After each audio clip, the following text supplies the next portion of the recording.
아버지 오늘도 이렇게 좋은 안식을 주시고 오늘도 이렇게 예배드릴 때는 충만하게 도와주세요. 예수님 이름으로 기도드리십니다.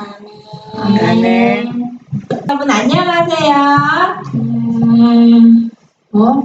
우리 기억절 다 같이 읽어볼게요. 시작. 이스라엘이여 너는 행복한 사람이로다. 여호와의 구원을 너같이 얻은 백성이 누구냐? 그는 너를 돕는 방패시요 내 영광의 칼이시로다. 내 대적이 내게 복종하리니 내가 그들의 높은 곳을 밟으리로다. 신명기 33장 29절. 오늘은 좀 너무 길어서 외우기 힘들겠죠? 위에 줄만 외우세요. 이스라엘이여 너는 행복한 사람이로다. 이스라엘은 우리들이에요. 시작. 이스라엘이여 너는 행복한 사람이로다.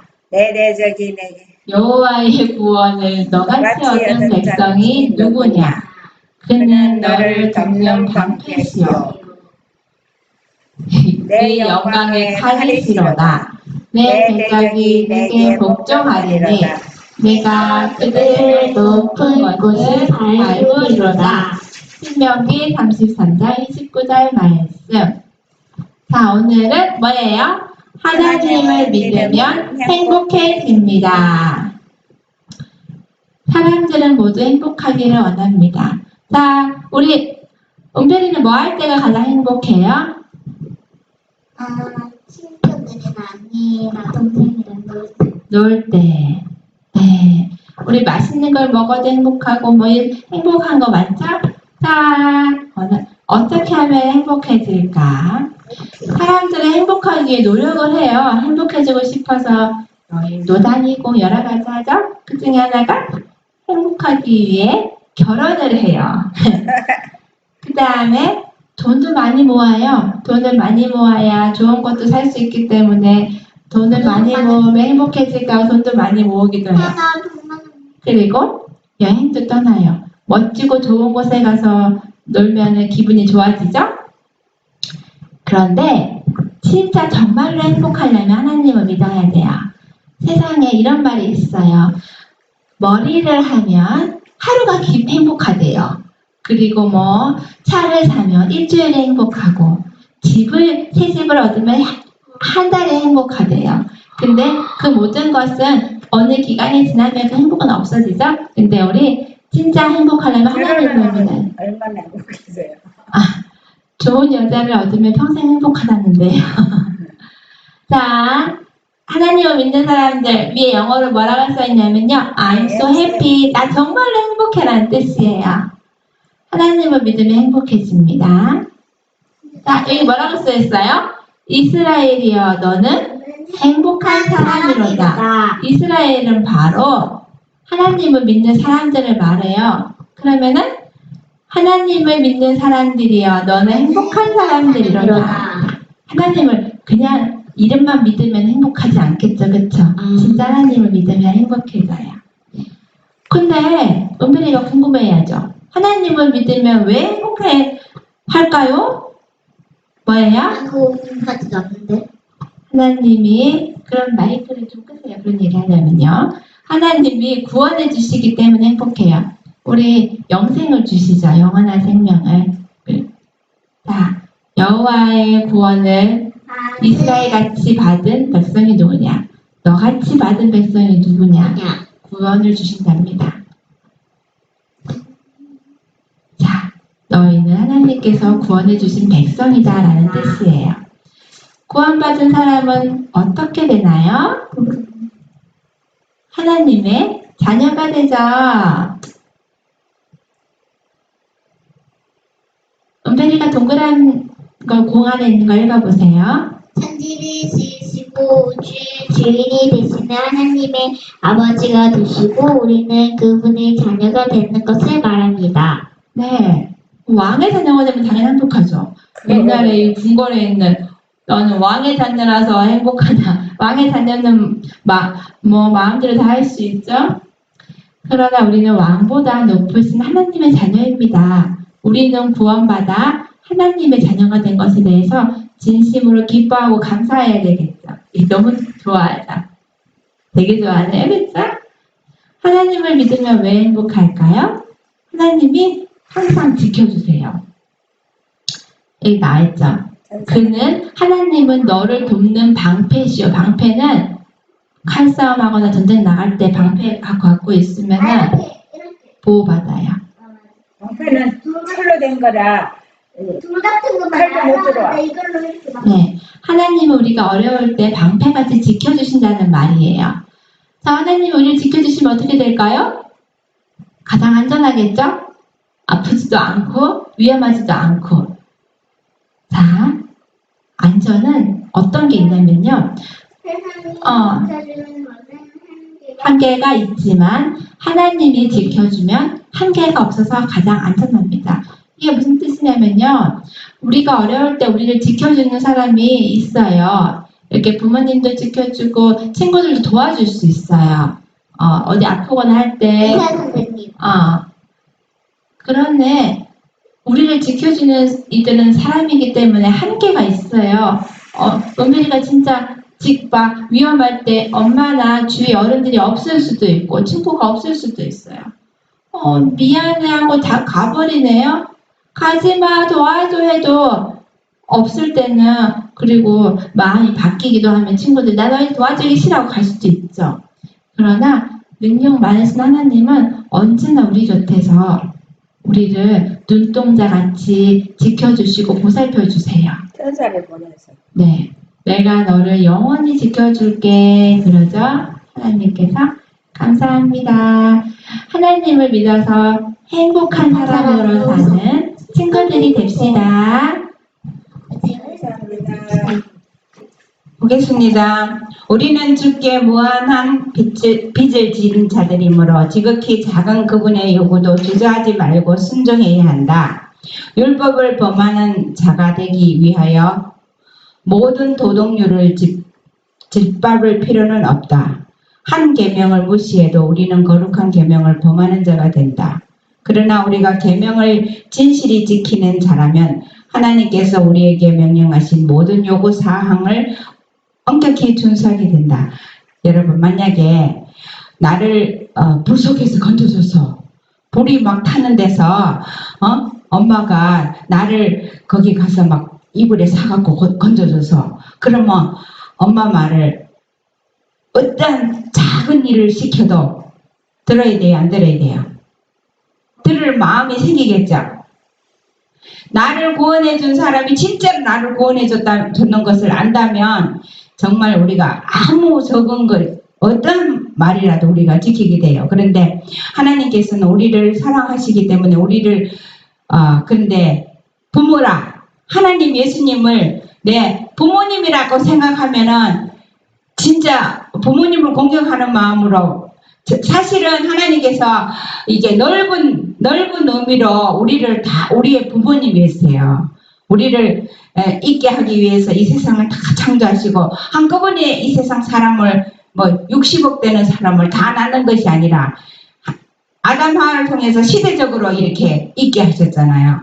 하나님께서는 이런 방법으로 자녀를 우리 모두가 다 하나님의 자녀인데 하나님을 우리가 배반하고 하나님의 뜻을 거역하면은 자녀가 안 되고 하나님이 만들어 놓은 자녀지만 마귀가 뺏어가요. 그러면 마귀의 자녀가 되는 거예요. 우리가 하나님의 자녀로 있으려면은 하나님의 말씀을 순종하느냐 안 하느냐에 달려 있습니다. 하나님께서는 계명을 범한 대가를 지불하기 위하여 당신 자신의 아들이 죽임을 당하도록 허락하셨다. 그렇다면 그 모든 사실을 알면서도 진리의 빛을 받은 후에 감히 불순종의 길을 가고자 모험하는 자들을 그분께서 어떻게 취급하실 것인가? 이 문제에 있어서 사람은 편리나 궁핍을 내세울 권리가 없다. 하나님께서 공급해 주실 것이다. 시냇가에서 까마귀를 사자로 삼아 엘리야를 먹이신 분께서는 당신께 충실한 자들이 음식에 궁핍을 당하도록 용납하지 않으실 것이다. 네, 하나님 예수님께서 왜 왔어요? 작은 계명 하나를 범한 자녀들을 구원하기 위해서 오셨거든요. 하나님께서 그렇게 온 세상을 만드신 그 큰 아들을 우리 사람하고 똑같은 입장에서 이렇게 희생 제물이 돼야 우리가 하나님의 자녀가 될 수 있는 길을 그렇게 마련하신 거예요.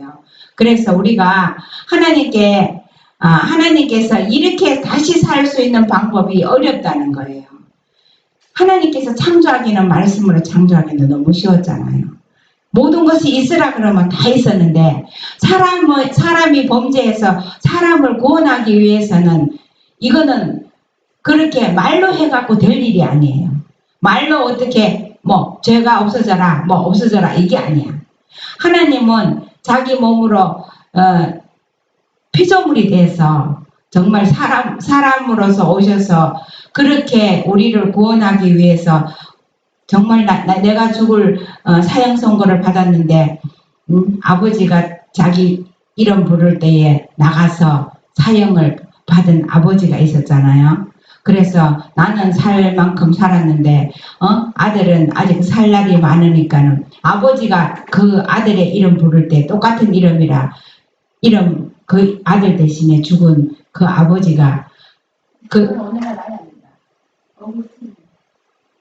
오늘날은 말 안 되는데 그렇게 했대요. 그래서 그 아들이 아버지를 생각하면서 다시 범죄할 그런 사람이 안 되겠죠. 구주께서는 가난으로 어려움을 당하는 당신의 제자들에게 어찌하여 무엇을 먹을까 무엇을 입을까 걱정하고 염려하느냐고 물으셨다.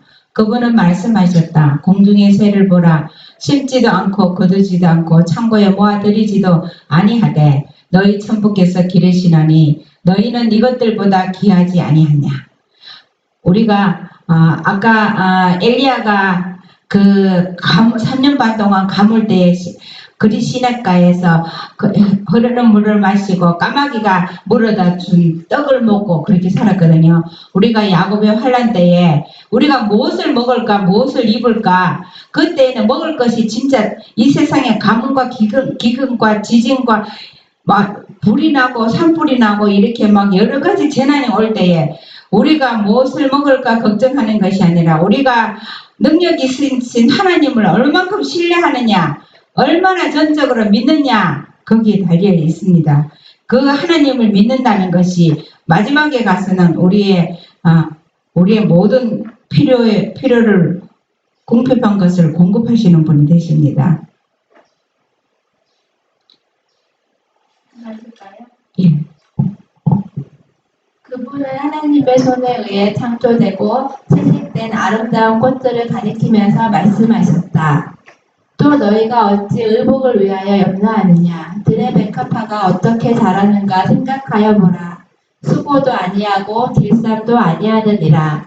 그러나 내가 너희에게 말하노니 솔로몬의 모든 영광으로도 입은 것이 이 꽃 하나만 갖지 못하였느니라. 오늘 있다가 내일 아궁이에 던지우는 들풀도 하나님이 이렇게 입히시거든. 하물며 너희일까 보냐. 믿음이 적은 자들아. 네, 여러분 사람이 만든 옷이 아무리 아름다워도 거기는 생명력이 없어요. 그런데 하나님께서 꽃을 피우시는 그 꽃에는 그 자체가 생명 생명력이 있는 옷이에요. 그것과 비교할 것은 아무것도 없는데 우리가 이제 아담하와가 죄를 짓기 전에 입었던 빛의 옷은 생명력이 있는 꽃처럼 생명력이 있는 그런 옷이었거든요. 우리에게 그런 옷을 주신다고 했습니다. 그러니까는 우리가 이 세상에 있는 것을 무엇을 입을까 무엇을 먹을까 걱정할 것이 아니라 하나님의 의의 옷을 입도록 그것을 걱정해야 되겠어요. 하나님의 백성들의 믿음은 어디에 있는가? 그들의 필요를 채워주고 당신의 능력으로 그들을 붙들어 주시는 그분을 왜 그들은 믿지 못하고 신뢰하지 못하는가? 주께서는 당신의 백성들의 믿음을 시험하실 것이다. 그분은 경고의 책망을 보내시되 만일 그 경고에 유의하지 않으면 재난이 따를 것이다. 그분은 당신께 대한 충성에서 떠나간 자들이 어떤 대가를 치를지라도 죄악의 치명적인 혼수 상태를 깨뜨리고 의무에 대한 감각을 일깨워 주실 것이다. 우리가 매일매일 자기 생활의 의무를 충실히 하는 것은 하나님의 계명을 지키는 것 같다 그랬어요. 한번 읽어볼래요? 나의 형제여, 그대의 심령은 각성되어야 하고 그대의 믿음은 증진되어야 한다. 그대는 이런저런 구실로 그대의 불순종을 너무 오랫동안 핑계해 왔으므로 그대의 양심을 달래어 쉬게 하고 그대의 잘못을 깨우쳐주는 일을 그치게 했다. 그대는 너무 오랫동안 안식일을 지키는 데 있어서 그대 자신의 편의를 따랐으므로 그대의 불순종의 길에 대해 그대의 마음은 가책을 받지 않게 되었다. 네, 우리가 하나님의 계명을 하나님을 사랑하는지 안 하는지를 척도를 재는 것이 안식일인데 우리가 안식일을 내 마음대로 아무렇게나 지키는 것에 불순종하는 일에 너무 자주 하다 보면은 마음의 가책도 없이 그냥 자연스럽게 하게 되는데 이렇게 함으로 하나님을 거절하는 것이 되는 것입니다. 우리가 안식일을 잘 지킬 수 있도록 하고 그리고 우리가 이 세상에 마귀가 존속하는 날까지 이렇게 이런 복잡한 안식일을 지키지만 아담 하와가 죄 짓기 전에 하늘에서 에덴 동산에서 지켰던 안식일은 천군 천사들이 다 눈에 보이고 모든 하늘 거민들과 함께 그렇게 안식일을 지켰는데 지금 이렇게 안식일 지키지만 그 안식일을 앞으로 약속해 준 거예요. 하늘에서 그 천군 천사들과 아담 하와가 범죄하기 전에 지켰던 그 안식일을 우리가 지킬 그런 약속을 해주셨거든요. 그런데 이런 가운데지만 우리가 최선을 다해서 안식일을 지켜나갈 때 그 안식일을 보상받는 것입니다. 우리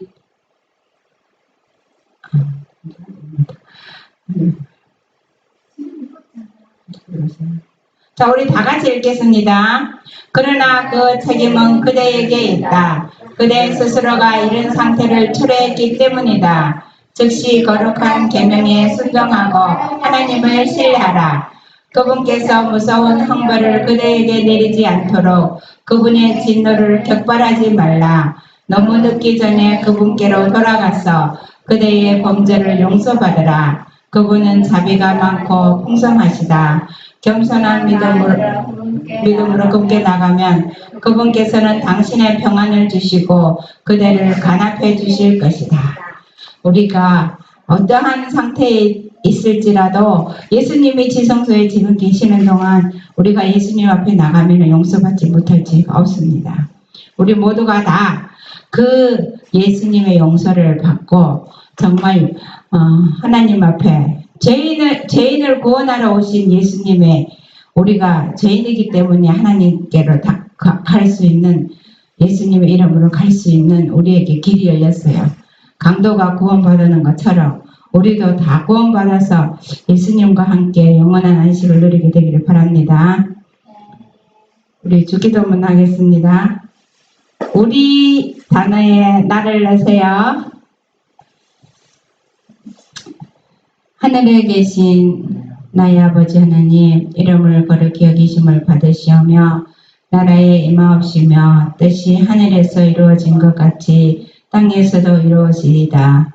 오늘날 나에게 일용할 양식을 주옵시고 내가 나에게 범죄한 자를 용서해 준 것 같이 나의 죄를 용서하여 주옵시고 나를 시험에 들지 말게 하시며 다만 악에서 구하옵소서.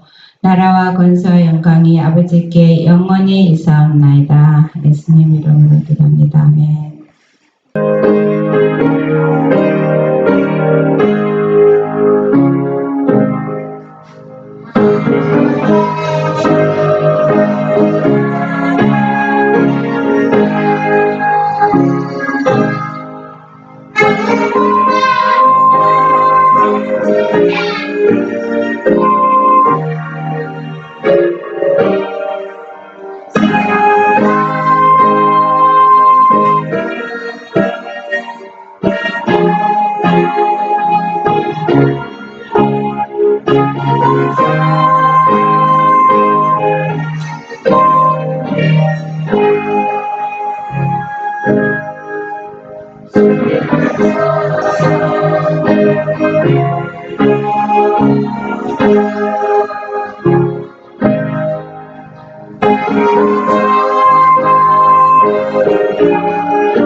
사랑의 김혜원을 이렇게 하시길 같이 저희 예배드릴 수 있게 도와주셔서 감사드립니다. 그리고 오늘 말씀해 주시는 아버지에게 제일 주시는 말씀을 전할 수 있도록 해주시고 오늘 하루 주님 안에서 잘 지낼 수 있도록 도와주세요. 예수의 이름으로 기도드렸습니다. 아멘.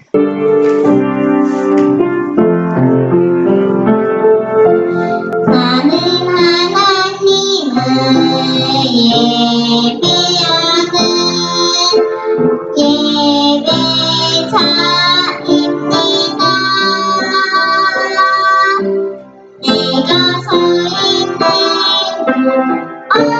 어디서나 하나님을 예배합니다. 내 몸 거룩한 그대를 향하여 내 마음 온전한 하나님 따라요. 이곳에서 바로 이 시간 하나님을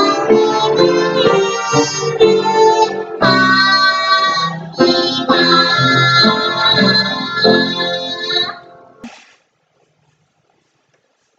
네, 오늘은 성전을 정결케 하시다. 이거는 둘째 찬사의 기별에 선포도 포함되고 있습니다. 이 성전 안에는 우리가 어떻게 구분할 수가 있습니까? 이부족 성전과 내부족 성전을 알 수가 있습니다. 이부족 성전은 우리가 건물이고 예배드리는 장소고 건물이 아니라 사람들이 모이는 곳이고 내부는 우리 마음 우리의 마음입니다. 그러니까 이 말씀은 우리의 마음과 또 하나님을 믿는 사람들이 예배 드리는 그 장소가 얼마나 더럽혀져 있는지 지금 주님께서 그것을 말씀해 계시는 것입니다. 마태복음 21장 12절 13절 한번 읽어보세요. 예수께서 성전에 들어가사 성전 안에서 매매하는 모든 자를 내어 쫓으시며 돈 바꾸는 자들의 상과 비둘기 파는 자들의 의자를 둘러 엎으시고 저희에게 이르시되 기록된 바 내 집은 기도하는 집이라 일컬음을 받으리라 하였거늘 너희는 강도의 구려를 만드는도다 하시니라. 예. 예수님이 2000년 전에 이 땅에 오셨을 때 이 성전을 정결케하는 이거 두 번째 사건입니다. 이보다 3년 전에도 성전을 정결케한 일이 있었죠. 그런데 그때보다 지금은 더 뭡니까? 성전이 완전히 짓밟힘을 당하고 완전히 더러워져서 예수님께서 표현하게 뭐라 했어요? 강도의 구려를 만드는 것이다. 우리 마음도 세상 걸로 각처가 있으면 기도 안 하면 똑같은 하나님 있으니까 엎으겠다. 그러니까 똑같습니다. 공통점이 하나예요. 내부가 깨끗하고 건전하면 내부도 깨끗하고, 내부가 깨끗하고 보면 우리의 마음도 깨끗한 거. 그러니까 둘 다 어떻게 더럽다는 얘기입니다.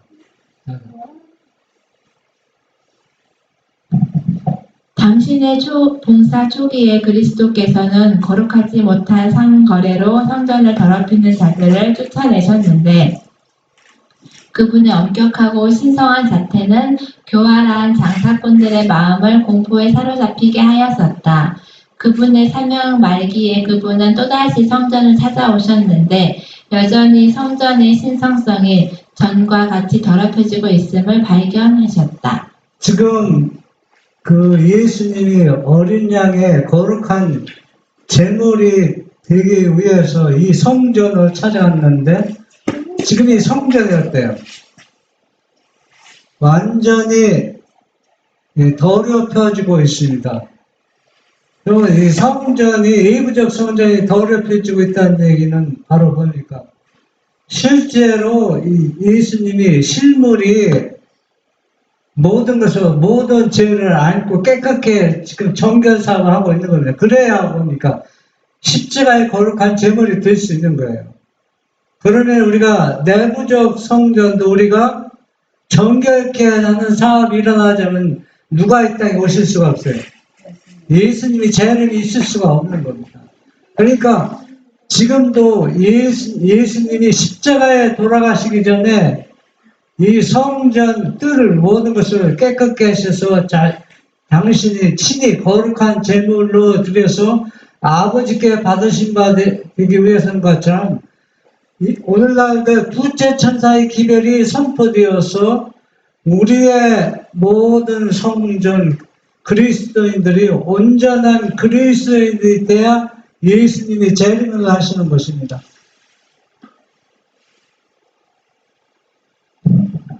그 형편은 전보다 더욱 악화되었다. 성전 바깥 마당은 마치 큰 가축 시장과 같았다. 짐승들의 울음소리와 동전의 짤랑거리는 날카로운 소리는 상인들의 언쟁 소리와 뒤섞였으며 그 가운데는 성스러운 직무를 수행하는 사람들의 음성도 들렸다.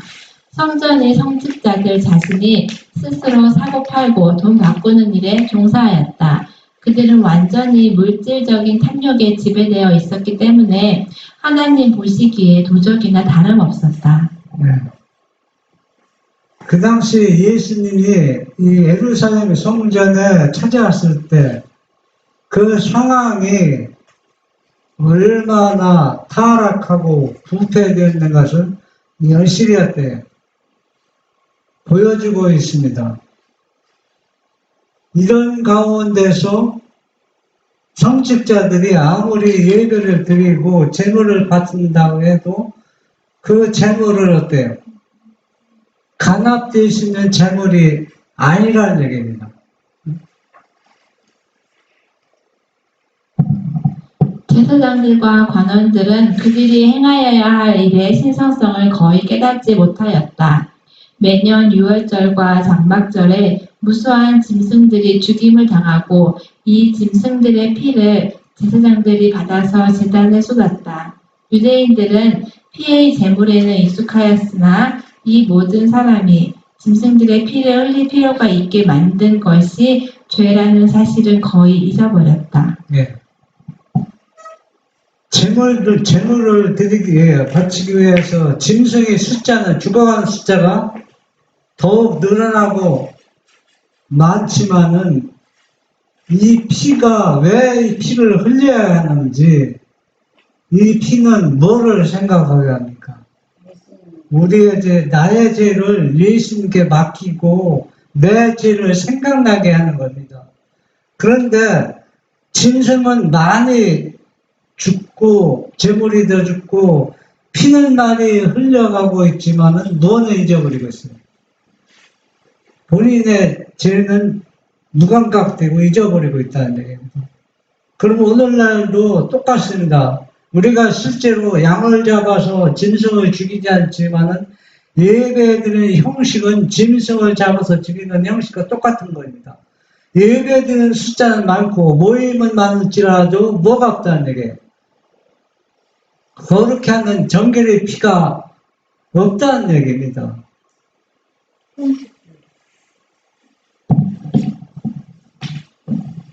그들은 그것이 세상의 생명을 위하여 흘러져야 할 하느님의 사랑하는 아들의 피를 예표한다는 것과 그 희생 제사를 통하여 사람들은 십자가에 못 박히신 구속주를 바라보아야 한다는 것을 깨닫지 못하였다. 예수께서는 죄 없는 희생 제물을 바라보셨고 또한 어떻게 유대인들이 이 거대한 집회를 유혈과 잔인한 것으로 만들었는지를 보셨다.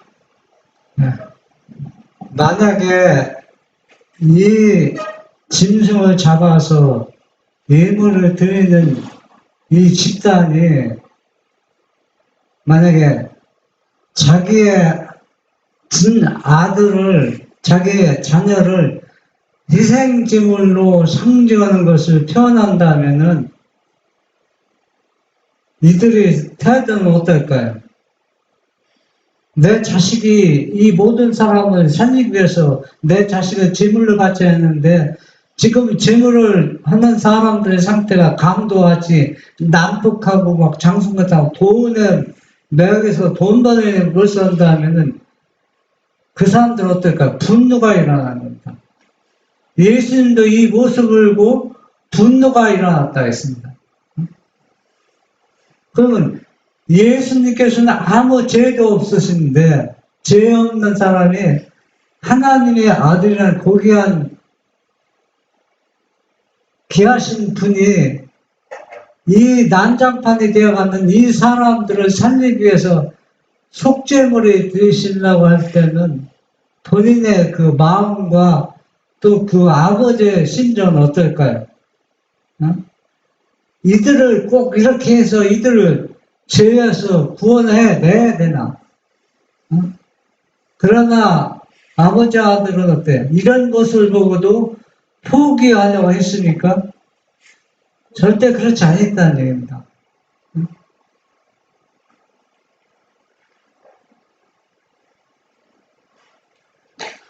겸손히 죄를 회개할 장소에서 마치 하나님께서 무장한 봉사로 영광을 받으시는 것처럼 그들은 희생의 짐승들을 증가시켰다. 제사장들과 관원들은 이기심과 탐욕으로 저의 마음을 굳게 하였다. 하나님의 어린 양을 가리키는 바로 그 상징물을 가지고 그들은 돈 모는 한 방편으로 삼았다. 이렇게 되어 백성들의 눈에는 제사 의식의 신선성이 크게 훼손되었다. 예수님의 마음에는 분노가 일어났으며 세상 죄를 위하여 곧 흘리게 될 당신의 피도 그들이 끊임없이 흘리던 짐승의 피처럼 제사장들과 장로들에게 거의 감사의 여김을 받지 못할 것을 그분은 아셨다. 한번 생각해 보세요.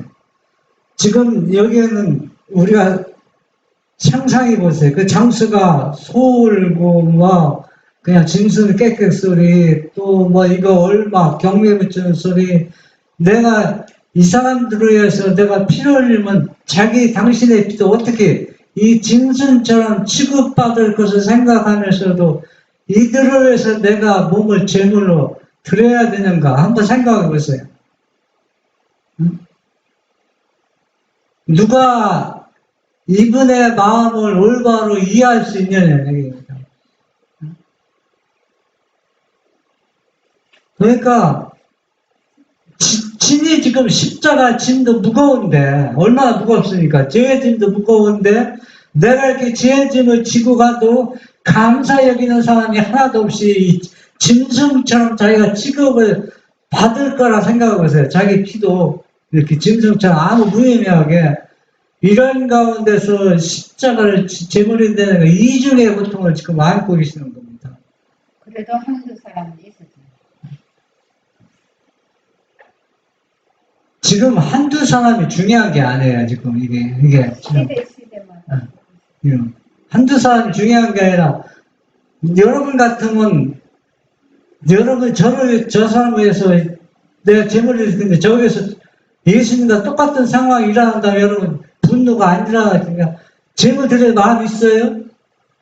한두 사람이 아무리 정직하다 해도 그거는 참 우리가 얼마나 타락하고 부패되어 있는지 그 상황을 우리가 절실히 이해해야 됩니다. 그렇기 때문에 둘째 천사의 기별이 선포되는 것입니다. 여러분 지금 둘째 천사의 기별이 선포되고 있는 것 여러분 들어봤습니까? 외치는 사람도 없고 나오는 사람도 없고 우리도 나와야지 세상에. 여호와께서 말씀하실 때 너희의 무수한 재물이 내게 무엇이 유익하뇨? 나는 수양의 번제와 살찐 짐승의 기름에 배불렀고 나는 숫송아지나 어린 양이나 염소의 피를 기뻐하지 아니하노라. 너희가 내 앞에 보이러 오니 그것을 누가 너희에게 요구하였느뇨? 내 마당만 밟을 뿐이니라. 너희는 스스로 씻으며 스스로 깨끗하게 하여 내 목전에서 너희 악업을 버리며 악행을 그치고 선행을 배우며 공의를 구하며 학대받는 자를 도와주며 고아를 위하여 신원하며 과부를 위하여 변호하라 하셨느니라고 말하였다.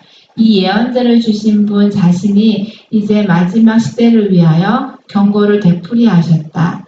예언의 성취로 백성들은 예수님을 이스라엘의 왕으로 선언하였다.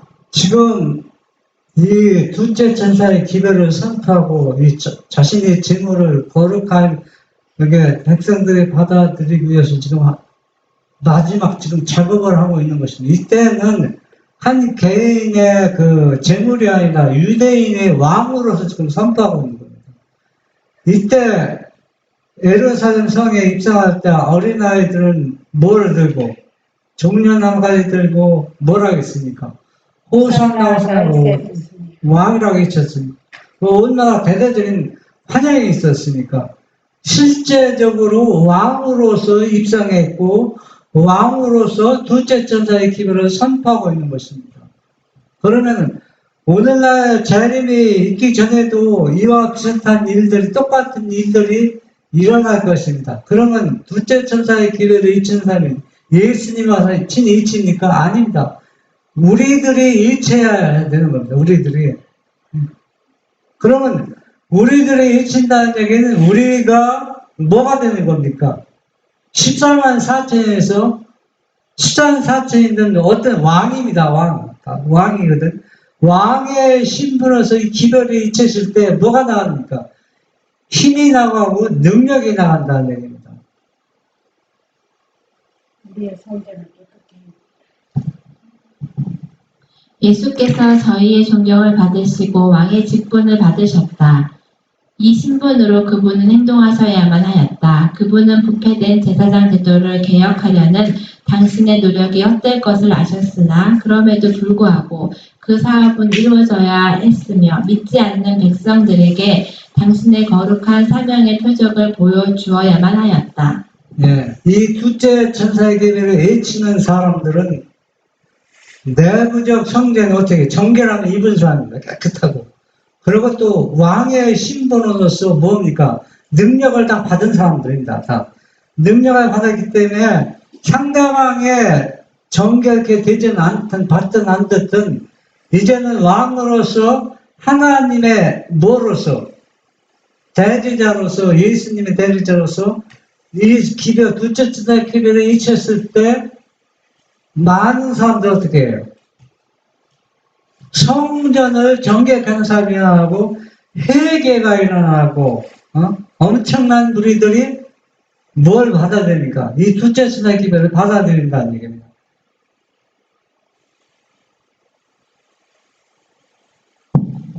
다시 예수님의 날카로운 시선이 신성성이 더럽혀진 뜰을 훑어보셨다. 모든 사람들의 시선이 그분에게로 쏠렸다. 제사장과 관원, 바리새인과 이방인이 놀라움과 두려움으로 저희 앞에 하늘왕의 존엄과 영광으로 서 계신 그리스도를 바라보았다. 신성이 인성을 통하여 빛났으며 그리스도께서는 전에 결코 나타내신 일이 없는 그런 존엄과 영광을 입으셨다. 왜 인성을 통해서 뭐가 빛났습니까? 신성이 빛났습니다. 왜 신성이 빛났을까요?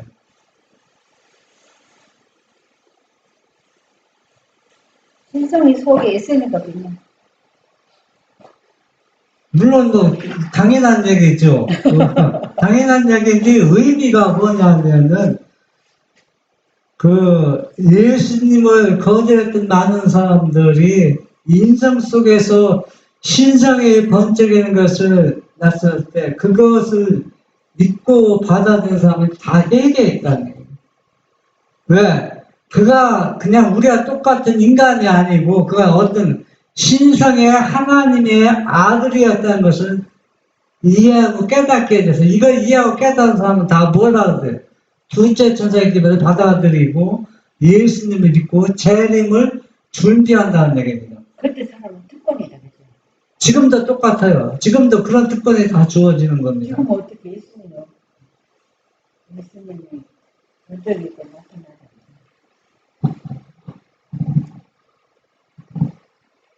한 번 더 넘겨요. 한 번 더. 그분 곁에 제일 가까이 섰던 제자들은 군중이 허락하는 한 멀리 물러섰다. 몇몇 제자들을 제외하고 구주께서는 홀로 서 계셨다. 모든 소리가 그쳐졌다. 견딜 수 없을 정도의 깊은 침묵이 흘렀다. 기록된 바 내 집은 기도하는 집이라 일컬음을 받으리라 하였거늘 너희는 강도의 굴혈을 만드는도다 라고 능력으로 하신 그리스도의 말씀이 마치 큰 폭풍우처럼 백성들을 뒤흔들었다.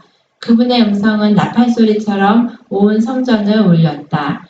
그분의 얼굴에 나타난 불쾌함은 마치 삼키는 불처럼 보였다. 그분은 권위를 가지고 이것을 여기서 가져가라고 명령하셨다. 네. 이런 분을 어떻게 사람들이 십자가 못 박을 수가 없습니다. 못 박을 수가, 그쵸? 이렇게 권위 있는 분이. 그러면은 예수님은 어차피 십자가에 못 박혀 죽게 돌아가셔야 되거든요. 예언되어 있기 때문에. 그러면 이 죄가 유대인들의 죄가 아니라 다른 사람 죄를 통해서 어떤 방법을 통해서 하겠지만은 유대인들의 죄하고 다 모든 사람의 죄를 짊어지는 거 아니에요? 태어난 사람까지 죄를 짊어지는 그 얘기 하나만 하고 그건. 그런데 예수님의 제자 유다가 예수님을 팔라고 예언되었지만 다른 사람을 통해서 그 예언이 성취되게 예수님이 얼마나 노력했어요. 그런데 그 노력이 숲으로 돌아간 것처럼 우리가 둘째 천사의 기별을 잊힐 때도 이와 같은 장면이 일어났는데 둘째 천사의 기별을 전할 때 뭐처럼? 천둥우설처럼 퍼지는 겁니다. 천둥우설. 이건 누구도 거역할 수 없는 기별이라는 얘기. 하늘소리같이 울려. 천둥우설처럼. 그러니까 예수님을 하나님의 아들로 신성을 목격하는 것처럼 사람들이 그때 다 불복하고 보는 회개가 일어난다는 얘기예요. 엄청난 사람들이 왜 어디에 정할 수가 있습니까? 청두 같은 소리로 잊히는데 지금은 그런 일이 불가능한 것처럼 느껴지죠. 그러나 이것은 우리 시대에 일어난 일이라는 얘기입니다. 그때 그 성전 뜰 안에서 벌어졌던 바깥뜰에 벌어졌던 그 난장판이 예수님으로 잊혔을 때 그 사람들이 다 두려워서 다 도망갔다 했잖아요. 그런데 우리 시대 둘째 천사의 기별은 그거보다 더 많은 일들이 일어날 겁니다. 그냥 응? 웅장한 막그 예침이 일어날 때 모든 사람이 뭐를 회개해? 바벨에서 나오고 죄를 회개하고 예수님의 재림을 맞을 준비를 하게 된다는 겁니다. 지금 우리는 지금 그런 일이 일어나지 않을 것처럼 생각하지만 그러나 분명한 것은 우리 시대에 이러한 일이 분명히 일어난다는 얘기입니다. 그러면 이런 일이 일어나면 뭐가 끝이에요? 세상이 끝나는 거예요. 세상이 완전히 멸망당하고 이제 예수님을 진실히 믿는 사람은 예수님을 재림을 영접해서 하늘로 들어감을 당하는 겁니다. 이거는 뭐 소설이나 어떤 이야기가 아니라 실제 있을 일이라는 얘기입니다. 그런데 이것을 누가 믿겠어요? 이것을 안 믿는 사람이 멸망당하면 이것을 믿고 받아들이는 사람들은 다 뭘 얻는다는 얘기예요. 구원을 얻는다는 얘기입니다. 주님의 마지막 봉사의 행위로서 성전을 두 번째로 깨끗게 하시는 일을 하셨다. 그처럼 세상을 경고하는 마지막 사업에 있어서도 당신의 교회에게 두 번에 걸친 뚜렷한 부르심을 보내셨다. 둘째 천사의 기별은 무너졌도다 무너졌도다 큰 성 바벨론이여 모든 나라를 그 음행으로 인하여 진노의 포도주로 먹이던 자로다 라는 것이었다. 셋째 천사의 큰 외침이 하늘에서부터 들려오기를 내 백성아 거기서 나와 그의 죄에 참여하지 말고 그의 받을 재앙들을 받지 말라. 그 죄는 하늘에 사무쳤으며 하나님은 그의 불의한 일을 기억하셨다고 하였다. 예. 둘째 천사의 기별이 치는 동시에 셋째 천사하고 같이 일치게 되는 겁니다. 그러니까 지금 왜 둘째 천사에게 왜 치는 겁니까? 죄가 어디에 사무쳤다? 하늘에 사무쳤다 했습니다. 그리고 진노의 포도주는 술이잖아요. 네, 술. 그러니까 술 먹고 취한것처럼 온 세상이 완전히 죄악으로 다 잔이 가득 찼습니다. 그래서 백성들을 이거는 하나님을 안 믿는 사람도 얘기할 것도 없어요. 이건. 하나님을 믿는 상태가 이러니까 거기에서 불러내는 겁니다. 무너졌다는 얘기는 부흥과 개혁이 어떻다는 게 불가능하다는 얘기입니다. 부흥과 개혁이 일어날 수가 없어요. 그렇기 때문에 백성들을 불편한 것을 불러 끌어내는 겁니다. 예? 그러면서 셋째 천사의 기별이 뭡니까? 거기에서 바벨론에서 나오지 않는 사람들은 뭘 받아요? 재앙을 받습니다. 재앙. 그러니까 너희들 그 재앙을 받지 말고 나오라는 얘기입니다. 여러분, 이 세상에 이런 재앙들이 일어나지 않을 것 같죠? 분명히 일어납니다. 그 징조로 우리가 뭘 보냐면 일요일 시험령이 내릴 겁니다. 지금 민주주의 사회에서 내가 하고 싶은 일을 예배를 토요일날 예배든 일요일 예배든 법적으로 강요할 필요가 없잖아요. 또 강요해서는 안 되거든요. 신앙은 자유이기 때문에 내가 일요일날 예배되면 일요일날 예배되고 토요일 안식일날 예배되면 안식일날 예배되는데 법적으로 일요일날은 뭘 드려라? 예배를 드리고 하나님을 경배하라. 그러게 법적으로 효력이 발생한다는 얘기입니다. 그것도 어디에서 제일 먼저 시작해요? 민주주의 나라 신사 미국에서 시작하는 겁니다. 미국에서. 지금은 일요일날 예배드리든 토요일날 예배드리든 누가 법적으로 제재를 당하지 않잖아요. 그러나 법적으로 일요일날 예배를 드려야 하고 안식일날 예배 드리면 안 된다는 것을 법적으로 공포할 때 뭐가 시작하는 겁니다. 심판이 시작하기 전이라는 얘기 바로 재앙이 바로 내리기 직전이라는 얘기입니다. 그러면 이때는 우리가 성경에 예언했던 그대로 우리가 믿고 뭘 따라야 돼? 둘째 천사의 기별을 받고 바벨론에서 나와서 우리가 재앙을 받지만 구원을 받아야 된다는 얘기입니다. 지금 내가 누구한테 이제 철민이라고 이런 얘기 있는데 철민이 뭐라더라.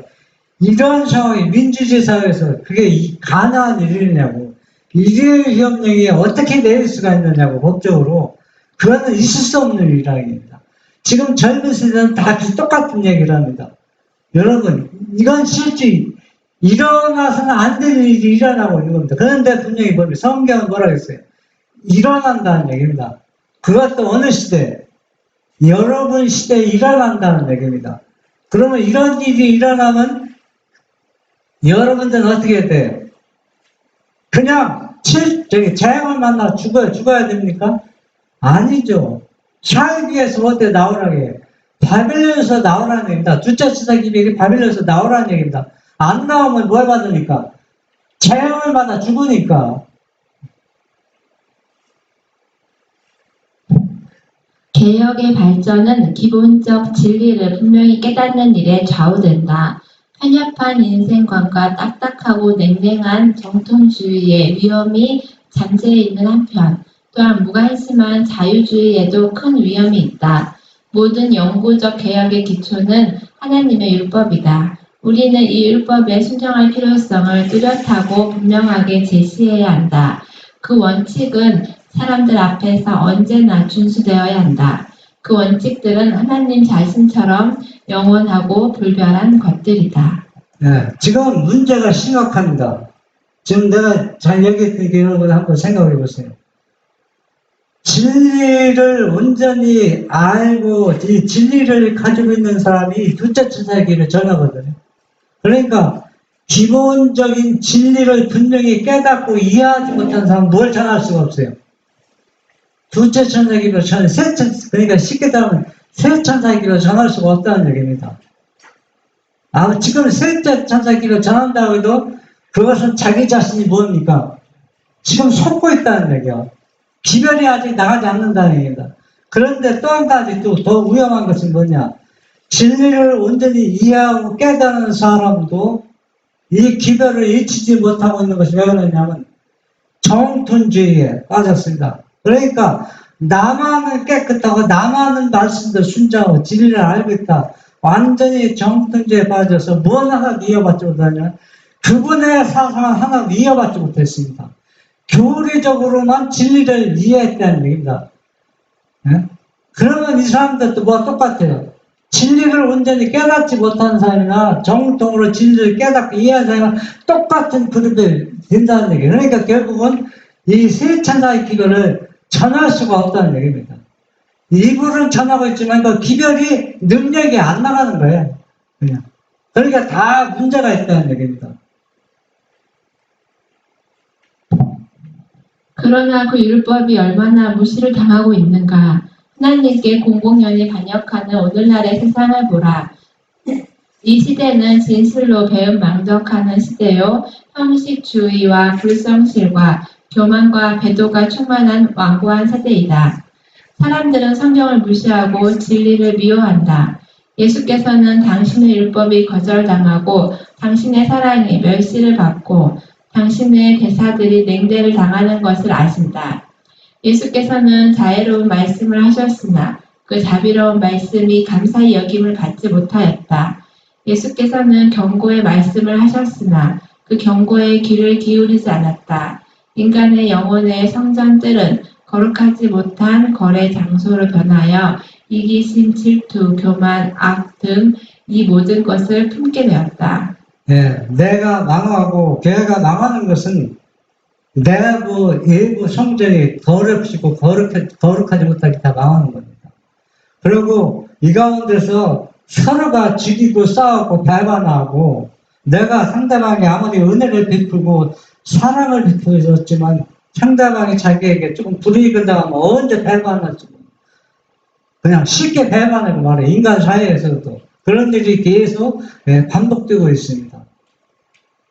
그러나 예수님은 그런 배반자를 해서 보니까 알면서 자기 눈으로 직접 보면서도 우리의 나의 죄를 가지고 거룩한 희생제물이 되었습니다. 우리가 그걸 끝까지 믿음으로 믿고 받아들이는 사람은 뭡니까? 구원을 받는 것입니다. 세상 사람들이 자영업체나 회사도 이 하나님의 말씀을 토대로 하면 절대 망하지 않습니다. 회사 안 망해요. 하나님 말씀대로 하는 회사는 아무리 불황이 와도 망할 수가 없습니다. 왜? 왜 안 망하느냐? 하나님이 붙으시기 때문에 그렇습니다.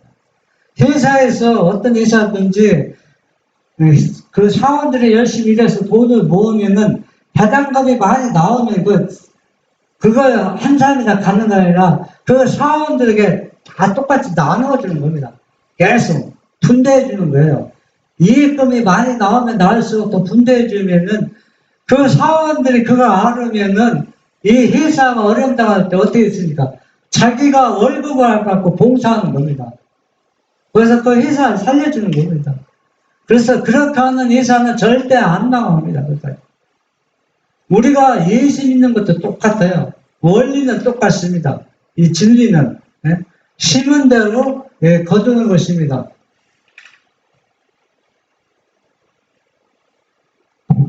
많은 사람들은 하나님의 말씀을 듣고 주저함이 없이 조소한다. 그 말씀을 문자 그대로 믿는 자들은 조롱거리가 된다. 법과 질서에 대한 경멸이 날로 증가하고 있는데 그 직접적인 원인은 여호와의 명백한 말씀을 위반한 데서 찾을 수 있다. 폭력과 범죄는 순종의 길에서 떠난 결과이다. 우상의 사당에서 경배하고 행복과 평화를 위하여 헛되이 구하는 비참하고 가엾은 군중들을 보라. 네, 우리가 쉽게 표현하면 한마디로 얘기해서 성경 그대로 문자 그대로 믿는 사람들은 뭡니까?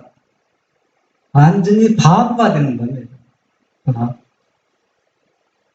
그래서 지금은 그 성전들에서 거룩한 예물이 바쳐야 할 곳에서 강도 휴일이 된 것처럼 오늘날 우리가 드리는 예배당에서도 뭡니까?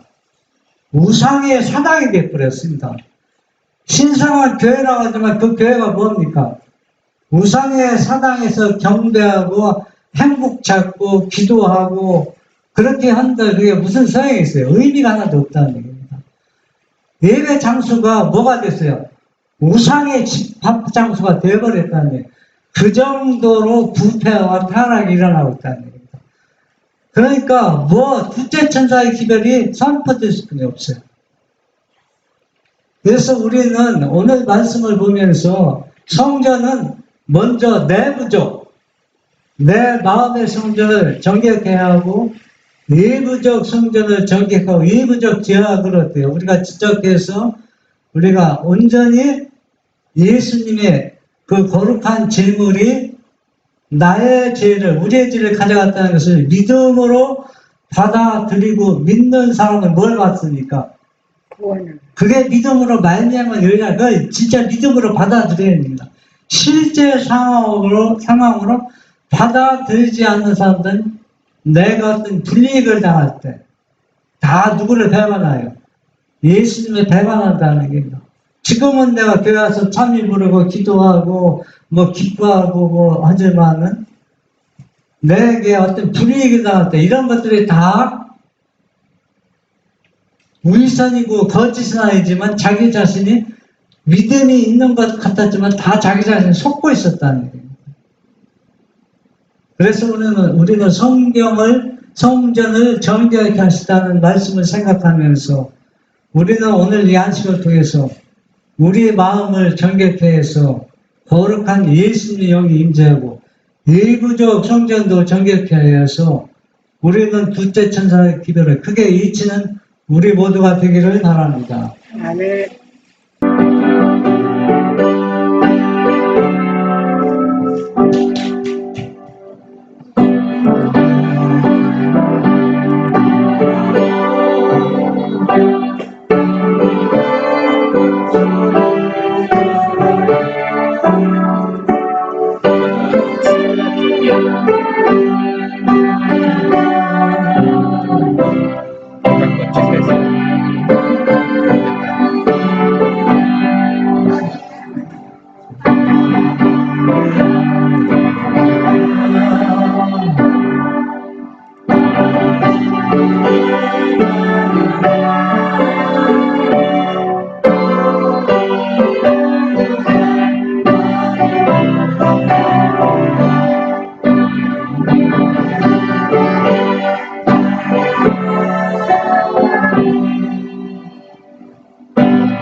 하늘에 계신 우리 아버지, 주님께서 성전을 정결케 하시면서 오늘날 우리 시대 둘째 선사의 기별을 선포해야 할 필요성과 중요성을 말씀을 통해서 우리에게 주셨습니다.